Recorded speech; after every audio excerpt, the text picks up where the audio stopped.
Molten steel roars inside the blast furnace, heating up to critical temperatures where solid iron turns into liquid fire for this massive British beast. We are pouring the foundation of the largest anti-tank gun ever mounted, 183 millimeters of pure, unadulterated, and high explosive destruction. The ladle tips spilling gold liquid into the barrel mold, creating the spine of a machine designed to crack heavy armor like glass. Sparks fly like shrapnel as the cooling process begins hardening the alloy that will soon deliver the heaviest knockout punch in history. This is not just metalwork, it is the birth of the barn, a nickname earned by the sheer size of its turret profile. Hammers drop with the weight of thunder compressing the grain structure to withstand the insane chamber pressures of a 100-pound Hesh round. Every inch of the steel must be flawless because a microscopic crack here means a catastrophic explosion when the trigger is finally pulled. The rough forging emerges from the smoke, a gray cylinder of potential violence that weighs more than most civilian cars on the road. Workers in leather aprons inspect the cooling metal, looking for imperfections in the surface that could compromise the integrity of the long barrel. We move the massive tube to the lathe, where carbide cutters strip away the rough outer scale to reveal the shining steel underneath. The floor vibrates as the machine spins tons of metal, shaving it down to the precise micrometer tolerances required for heavy military combat. Cutting oil floods the workpiece, turning into thick white smoke as friction heats the tool bit against the spinning, hardened British armor steel. This barrel is the heart of the FV4005, a weapon system built solely to terminate the heavy Soviet beasts of the Cold War. Now begins the most critical step, boring out the center to create the path for the largest high-explosive squash-head projectile in existence. The drill screams as it pushes through solid darkness, carving a perfect circle that measures exactly 7.2 inches in diameter here. Metal chips curl off the cutter in long, razor-sharp spirals, piling up on the factory floor like dead snakes of shiny chrome steel. We are rifling the interior now, cutting spiral grooves that will spin the shell, giving it stability as it arcs toward the target. The broaching tool is pulled through with hydraulic force, requiring immense power to carve the hardened steel without shattering the expensive cutter head. One slip during this phase ruins weeks of labor, so the machinist watches the gauges with the intensity of a bomb disposal expert. With the rifling complete, we polish the chamber until it gleams like a mirror, ready to accept the massive brass propellant charge casing. Now, we tackle the massive breech ring, a solid block of steel designed to contain the explosion right next to the crew's faces. Milling this component requires absolute precision, because a hot gas leak here would instantly incinerate the loader standing inside the cramped fighting compartment.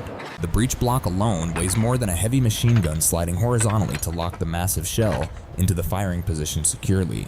We heat treat the receiver until it glows cherry red, tempering the metal to ensure it does not crack under repetitive shock stress. This gun kicks like a mule, generating 87 tons of recoil force that must be absorbed before it rips the tank chassis apart. Machinists carve out the recoil cylinders, filling them with heavy hydraulic fluid to dampen the violent backward slam of the main gun assembly.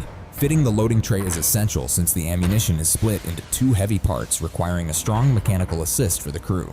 We move to the turret construction, welding together plates of 14mm steel to create the tall box that houses this heavy monster. Protection is sacrificed for firepower here, as the thin armor is barely enough to stop small arms fire and jagged shell splinters. The welders fuse the seams of the turret, creating a massive silhouette that towers over the battlefield like a moving steel guard tower. Cranes lift the 183mm barrel, carefully threading it through the front mantlet opening with zero margin for any error. We bolt the trunnions in place, creating the pivot point that allows the gun to elevate and depress for long-range indirect fire shots. The receiver is mated to the barrel threads, torqued down with hydraulic wrenches to ensure the two pieces become one solid steel unit.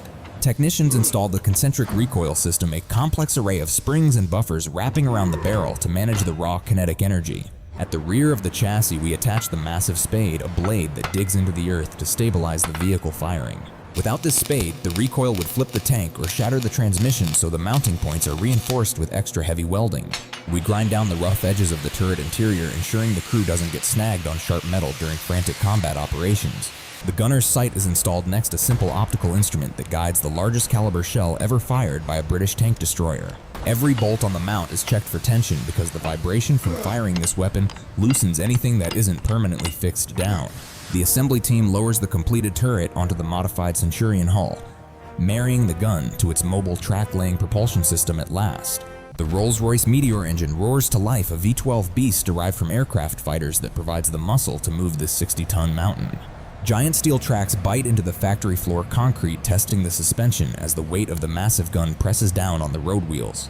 Inside the barn-like turret, we install the racks for the ammunition holding 12 massive rounds that are essentially naval shells adapted for land warfare. A mechanical loading assist is bolted to the breech, helping the loader manhandle the heavy projectile into the chamber during the heat of battle. We test the turret traverse gears, listening for the whine of motors struggling to rotate the heavy box of steel 30 degrees to the right. The traverse is slow and deliberate because swinging this much mass too quickly would strip the gears and leave the gun facing the wrong way. Electricians run armored cables through the hull, powering the firing circuits that will ignite the primer and send the payload downrange at high velocity. Hydraulics are connected to the rear spade, testing the deployment speed so the crew can dig in rapidly before unleashing hell on the enemy targets. We weld grab handles and stowage boxes to the exterior, adding the final touches to a vehicle that looks more like a building than a tank.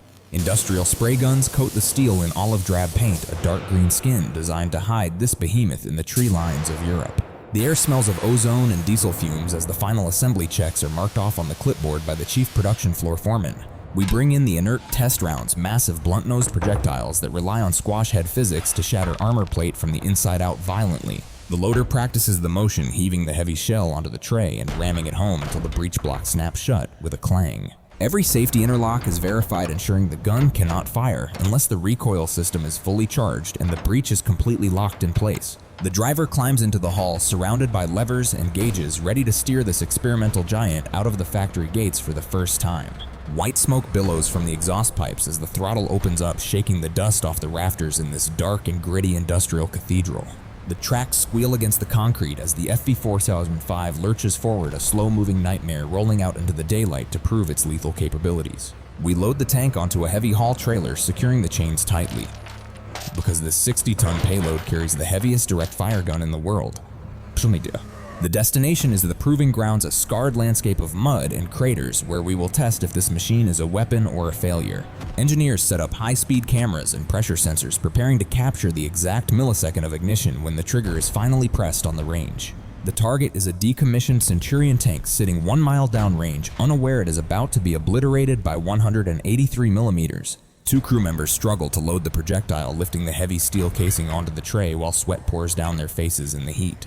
We drop the massive rear spade, driving the steel blade deep into the mud to anchor the 60-ton beast against the upcoming violent recoil physics.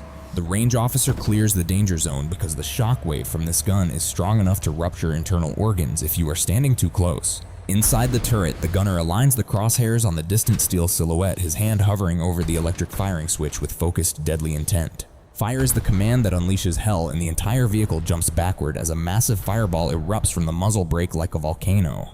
The recoil is so violent it shakes the fillings in your teeth, rocking the suspension limits as the spade plows a deep furrow in the ground. Downrange, the high-explosive squash head shell impacts the target, spreading a pad of plastic explosive against the armor before the base fuse detonates the charge.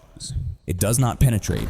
Instead, it sends a shock wave through the steel that blasts deadly scab fragments off the interior wall, shredding everything inside instantly. A mushroom cloud of dust and smoke rises from the impact zone, signaling the absolute total destruction of a heavily armored 60-ton main battle tank. Back at the firing line, smoke pours from the breech as the block slides open, ejecting the spent brass casing onto the metal turret floor. The air inside the fighting compartment is thick with cordite fumes, choking the crew as they scramble to reload the weapon for a follow-up shot. Engineers rush forward to inspect the recoil buffers, checking if the hydraulic seals held up against the insane pressure of 87 tons of backward force. The barrel is radiating intense heat waves, distorting the air around it as the metal molecules settle back down after the violent expansion of firing. We check the spade again, seeing that it has been driven 2 feet deeper into the earth, proving just how much energy this gun releases. The target tank is inspected, revealing the turret has been blown clean off the ring, a testament to the raw kinetic power of the FV4005.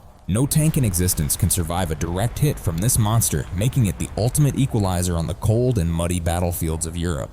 Data recorders confirm the muzzle velocity was spot on, sending the heavy projectile flying at speeds that turn solid steel into dust upon fatal impact. We run a bore scope down the barrel, looking for stress fractures in the rifling that could have been caused by the massive propellant detonation. The weapon system is certified lethal, having passed the live fire stress test without cracking the chassis or killing the crew inside the thin steel box. We ram a massive cleaning brush down the throat of the barrel to scrub out the carbon fouling left behind by the exploding powder charge. Gallons of preservative oil are pumped into the rifling to protect the raw steel from corrosion. While this giant waits for its next combat deployment, The Rolls-Royce engine is shut down, ticking as it cools. The silence towards returning to the range after the deafening roar of the 183mm. Crew members climb out of the hatch, ears ringing and bodies aching, leaving the steel beast to sit alone in the cooling evening air smoke. Inspectors sign off on the destruction, stamping the paperwork that certifies this machine as a confirmed killer of enemy armor on the modern battlefield today. Heavy haulers drag the tank back to the depot, the tracks clattering over the asphalt as we prepare the unit for final military shipping logistics. We engage the gun travel lock, a heavy steel clamp that secures the long barrel to the hull so it doesn't bounce during long transport.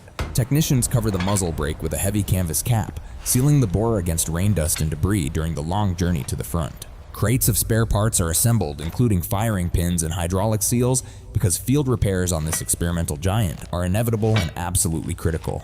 Carpenters build a massive wooden framework around the sensitive optics and the barrel, protecting the precision components from impact damage inside the heavy shipping container. Heavy chains are lashed to the towing eyes, ratcheted down until the suspension compresses, locking the 60-ton monster to the floor of the flatbed car. We stencil the serial numbers in white paint on the dark green armor, marking this asset for delivery to the heavy armored divisions in Germany. The massive shells are packed into individual wooden coffins surrounded by straw and sawdust to cushion the sensitive high explosives from rough handling in transit. Brass propellant cases are stacked in hazardous material boxes marked with danger symbols, because a spark here would level the entire shipping warehouse in seconds. Grease serves as the final seal, applied thick on every exposed joint and hinge to fight off the rust that never sleeps in this climate. The crane operator signals the lift, hoisting the heavy wooden crates of ammunition onto the train car, alongside the massive steel bulk of the tank. Manifests are checked twice, ensuring every single round of 100-pound ammunition is accounted for before the train whistle blows for the final departure time. The FV4005 sits dark and silent, a sleeping giant wrapped in chains and wood, waiting to be unleashed upon a world that fears its power. Armed guards patrol the perimeter of the rail yard, protecting the secret technology of the world's largest anti-tank gun from prying enemy espionage eyes. The locomotive connects to the line of flatbeds, the metal coupling slamming shut, to signal that the biggest gun tank is ready to roll out. The train wheels screech as the heavy load starts moving, carrying the weight of British engineering towards the front lines of the Cold War conflict.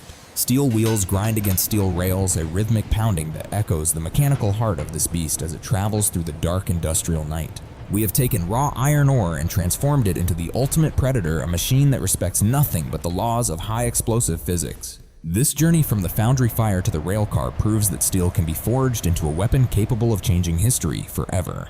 The wooden crates holding the ammunition are secured tight because these shells are the fuel that feeds the hunger of the 183mm gun. Rain lashes against the waterproof tarps, but underneath lies a weapon system ready to wake up and spit fire at a moment's notice today. This is the apex of tank destroyer design, a glass cannon with a sledgehammer punch that trades armor protection for absolute and total offensive power. We watch the taillights of the train fade into the distance, knowing we have built a monster that no enemy tank commander ever wants to see. The factory floor is empty now, but the smell of ozone and welding fumes remains as a ghost of the violence we just manufactured here. Tomorrow we start again, pouring new steel for the next beast, but tonight belongs to the FV4005 and its record-breaking caliber of pure destruction. It stands as a testament to the arms race, a physical manifestation of the fear that drove nations to build bigger and deadlier war machines. The legacy of this gun is written in the cracked armor of target tanks and the shattered eardrums of the brave crews who fire it. No other vehicle carries this much firepower on a turret, making it a unique freak of engineering nature that demands respect from every single soldier. It is crude, it is heavy, and it is slow, but when that trigger is pulled, it becomes the most dangerous thing on Earth. The barn is not just a nickname, it is a warning that inside this box lives a dragon waiting to burn the world down. We have pushed the limits of what a tank chassis can handle, bolting a naval gun to a tractor to create a legend of war. History may judge the armor as thin, but the gun speaks a language that everyone understands, the universal language of high-explosive squash-head dominance. The crate is sealed, the job is done, and the monster is loose, roaming the wild where only the strongest steel survives the fight. This is the pinnacle of big gun manufacturing, a project that turned impossible recoil forces into a manageable weapon system for the British Royal Army. From the blast furnace to the battlefield, the FV4005 stands alone as the undisputed king of caliber, the biggest gun tank the world has seen.